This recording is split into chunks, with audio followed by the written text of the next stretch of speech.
Welcome to Chillin' 101. We hope this video helps. You start by confirming prerequisites. Make sure Mark IV runs firmware v2. 1 or later and your phone OS is updated.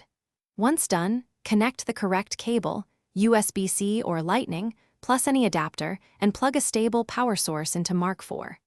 Now enable the unit's pairing mode and watch the LED pattern.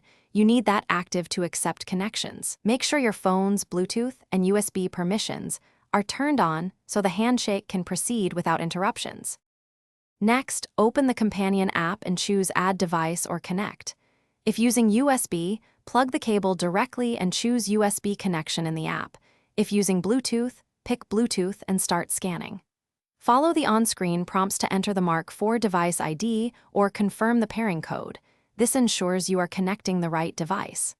Once paired, accept requested permissions, such as file access or location, so the app can sync settings and transfer configuration data. To finish, run the app's initial setup, calibrate sensors, install any firmware updates, and save your user profile.